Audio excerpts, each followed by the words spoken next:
Pour moi, c'est une date qui a changé le monde. Des événements qui ont choqué le monde. Et qu'est-ce qui va se passer? Est-ce qu'il va exploser là, tout de suite? Qui étaient les assassins? La dernière chose à faire face à ce type de profil, c'est de le pousser, de vouloir écorcher son ego. Que voulaient-ils? Si les terroristes cherchent une reconnaissance médiatique, ils ont déjà gagné. Vous vous dites, quand même, ils vont sortir maintenant, quoi. Et ça sort pas. Une nouvelle série Maintenant, chaque seconde compte. qui enquête sur les situations de crise autour de vraies prises d'otages. C'est une négociation à haut risque. Les négociateurs, à partir du vendredi 11 octobre à 22h30 en exclusivité sur 13e rue.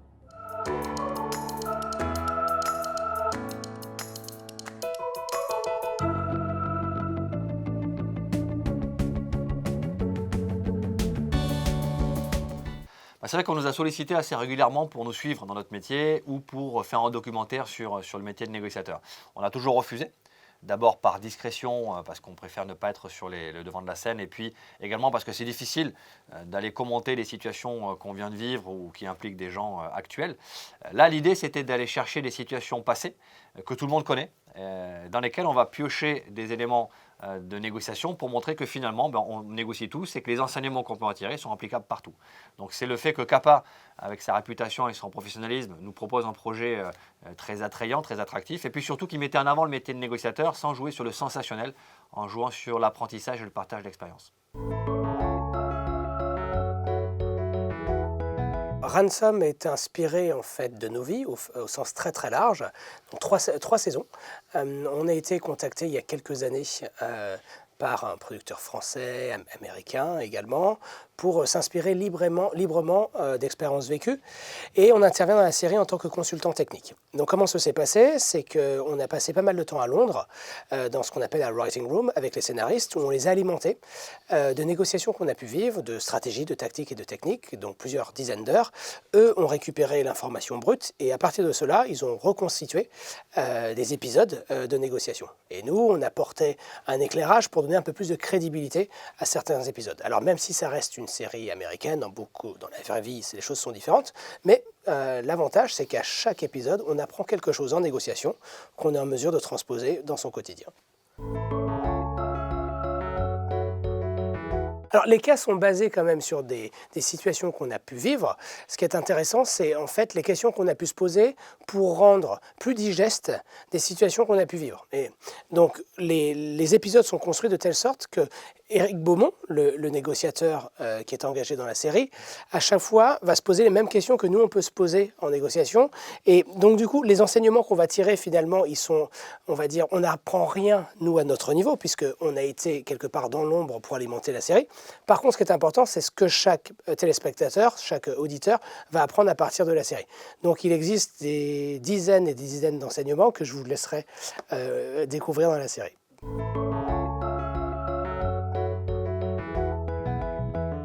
On a essayé d'aller chercher la structure de la négociation, c'est-à-dire comment ça commence, comment on analyse le profil du preneur d'otage, quelle est la première demande qui a été faite, la première réaction des négociateurs.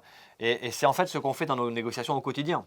On s'interroge sur qu'est-ce qui donne du pouvoir aux négociateurs, qu'est-ce que la demande de la partie adverse va l'amener à produire, quel est le point de rupture qu'on peut se fixer, qu'est-ce qui est négociable, qu'est-ce qui n'est pas négociable, est-ce qu'il y a un profil psychologique particulier impliqué. Donc toutes ces questions qu'on se pose au quotidien sur nos propres négociations, eh bien, on les a retrouvées dans ces cas-là. Donc on a essayé de mettre notre méthode qui s'appelle Pacificat, qui est une méthode de préparation et de conduite de négociation, sur des situations du passé pour voir si on en tirait les enseignements. Et ça fonctionnait à chaque fois.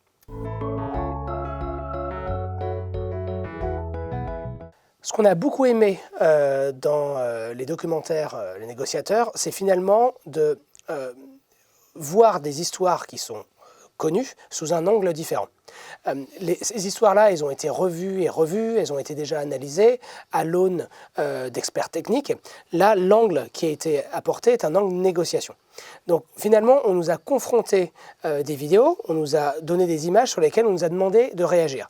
Et ça a été également une surprise dans bien des cas, parce qu'on a appris des événements uniques, des situations qui ont pu se produire, qui étaient très loin de notre imagination, parce qu'on connaissait simplement l'histoire de ce qu'on avait pu nous raconter. Donc on a dû aller dans le détail pour aller extraire des informations très techniques, très stratégiques, qu'on puisse ensuite débriefer et proposer ensuite aux auditeurs pour qu'ils soient en mesure, eux, à leur niveau, de s'approprier tous ces messages.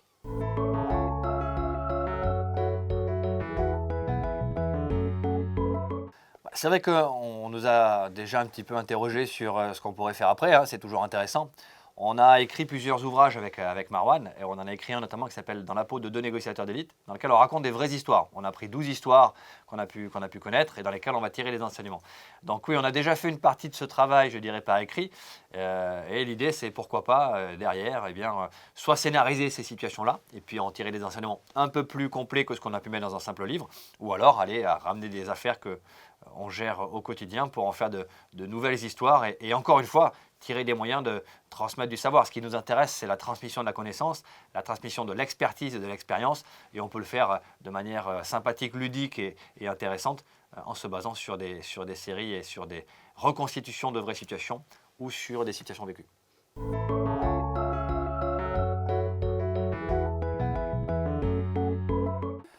Je dirais Munich. Pourquoi Munich? Parce qu'avec Laurent, c'est un cas dont on se sert très souvent dans le cadre de l'animation de nos masterclass. Donc ce sont des formations avancées. Et souvent, on se sert de Munich comme de fil rouge. Et pourquoi le cas nous a marqué un peu plus? Parce que, comme on vous le disait, on est rentré un peu plus dans le détail et on a découvert d'autres facettes de cette histoire qui nous ont permis encore plus d'enrichir ce qu'on connaissait notamment de Munich et de pouvoir également proposer ça aux participants dans le cadre de nos masterclass pour leur dire que finalement ce qu'ils connaissent de Munich, on va tirer le rideau et on va vous montrer également des choses que le public ne connaisse pas. Donc je dirais que c'est Munich finalement, parce que même si cette négociation et cette prise d'otage a eu lieu en 72, donc très compliqué de retrouver les intervenants de l'époque, ce qu'on a beaucoup aimé, c'est la façon dont le réalisateur a abordé la situation pour nous permettre d'aller chercher des choses qu'on ne connaissait pas.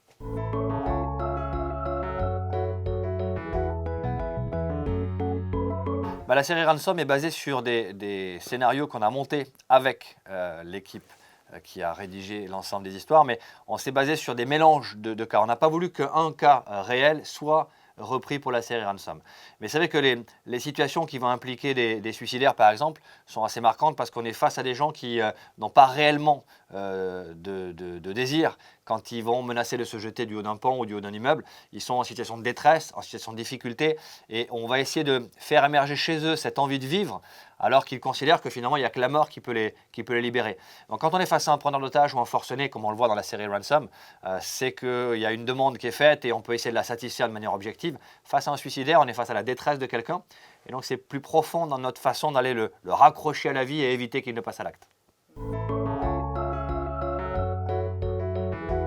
Contrairement à ce que vous pouvez imaginer, on a tout le temps peur. Pourquoi? Parce qu'on a toujours considéré qu'on arrêterait de faire ce métier le jour où on n'aurait plus peur. Parce qu'on serait dangereux pour nous-mêmes et également dangereux pour les autres. La peur est une réaction défensive qui nous sert à nous protéger du danger. C'est pour ça que dès lors qu'on est, et à chaque fois qu'on est sollicité et on est engagé sur une mission, on a toujours en fait cette petite peur qui nous anime parce qu'on sait qu'on est vivant et ça nous rappelle à chaque fois à l'ordre en se disant on ne peut pas faire n'importe quoi. Il y a des otages, il y a des vies qui sont en jeu, il y a des centaines d'emplois qui sont en jeu, il y a un suicidaire qui est capable de passer à l'acte. Et donc le fait de se dire qu'à chaque fois est-ce qu'on peut se tromper, est-ce qu'en l'occurrence l'impact de nos mots va connoter d'autant plus la négociation, donc tout ça va nous faire dire que on est toujours sur le fil du rasoir. Donc on doit avoir peur. Après, il y a des situations qui nous ont encore plus marqués, qui ont été traumatisantes. Moi, quand j'ai été pris en otage ou quand Laurent a été blessé par une paire de ciseaux, hein, c'est ça, c'est une paire de ciseaux. Donc voilà, effectivement, on vit avec ça. Mais ça nous permet de s'épaissir le cuir et puis d'être d'autant plus résilient par la suite. On raconte ces histoires, oui, Dans nos effectivement, masterclass. dans nos formations. On s'appuie sur notre vécu. On a la chance de vivre beaucoup de négociations. Et c'est ce que viennent chercher les participants à nos formations. Ils viennent chercher de l'expérience vécue. Donc oui, on évoque aussi ces cas extrêmes. On a eu très peur, où on était effectivement potentiellement victime de la situation. Et on explique comment on est arrivé à les retourner à chaud. Et surtout comment on a acquis de la résilience. Comme dit Marwan, comment on s'est épaissi le cuir sur ces opérations-là. Alors ça, après, justement, on vous laissera découvrir l'ensemble des scénarios que vous allez retrouver.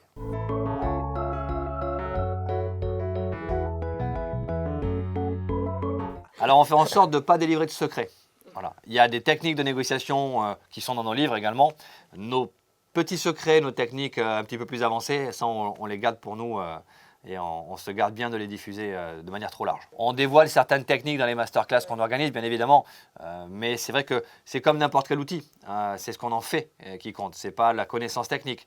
Et puis après, je dirais que vous pouvez expliquer à quelqu'un comment faire un plat comme un grand chef, ce n'est pas parce qu'il aura la recette qu'il saura le mettre en œuvre. C'est un peu la même chose en négociation.